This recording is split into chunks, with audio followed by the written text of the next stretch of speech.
बिहार के सोनपुर में एनडीए कार्यकर्ता सम्मेलन में हंगामा। दो नेताओं के समर्थक आपस में भिड़ गए, एक दूसरे पर कुर्सियां फेंकी। बीजेपी नेता पंकज सिंह और पूर्व विधायक विनय सिंह के समर्थकों में हुई बहस। मंत्री कृष्ण कुमार मंटू से मंच में मामला शांत कराया। पटना में कुत्ते के भौंकने के मामूली विवाद में मर्डर हुआ। एक युवक ने चचेरे भाई की गोली मारकर हत्या की। परिवार वालों ने आरोपी को भी पीट दिया। जांच में जुटी पुलिस की टीम। लालू यादव और उनके परिवार के खिलाफ मनी लॉन्ड्रिंग केस की अदालत रोज करेगी सुनवाई। लैंड फॉर जॉब केस की 13 अक्टूबर से रोजाना होगी सुनवाई। बीजेपी नेता रविशंकर प्रसाद ने मोदी सरकार को जताया आभार। कहा कि 200 से ज्यादा जनता की उपयोग की चीजें सस्ती हो गई। केंद्रीय मंत्री चिराग पासवान ने जीएसटी रेट में सुधार के लिए पीएम मोदी का जताया आभार। बोले कि इस सुधार से लोगों को बड़ी राहत मिली है। चिराग पासवान ने विपक्ष की चुटकी ली। कहा कि उन्हें प्रधानमंत्री मोदी का कोई काम अच्छा नहीं लगता, लेकिन देश की जनता सब देख रही है।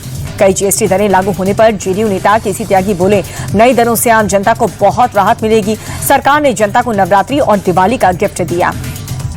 बिहार के डिप्टी सीएम सम्राट चौधरी का बयान, हर दुकानदार से मिलकर के ये श्योर किया जाएगा कि घटे हुए दाम का फायदा आम आदमी को मिल रहा है या फिर नहीं।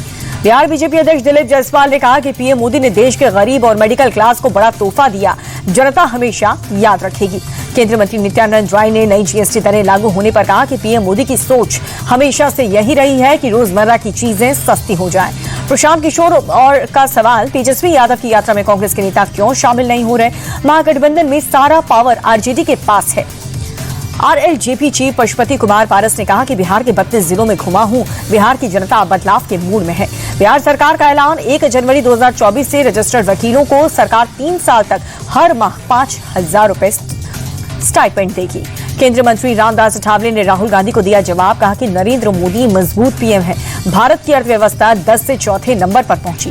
गोवा के मुख्यमंत्री प्रमोद सावंत का बयान, बोले कि मैंने बिहार में विधानसभा चुनाव को देखते हुए पार्टी के लिए प्रचार किया। राज्य में फिर से एनडीए की सरकार बनेगी।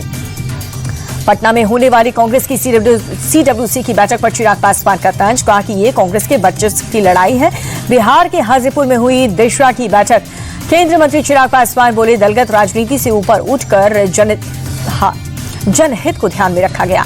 नवरात्रि पर तेजस्वी ने ट्वीट किया, लिखा कि 20 साल से बिहार में गरीबी, पलायन, भ्रष्टाचार सहा, अब इस दुख से उबारिए। सासाराम के तारा चंडी मंदिर में भक्तों की भारी भीड़। नवरात्र के पहले दिन माता रानी के श्रद्धालुओं ने आशीर्वाद लिया।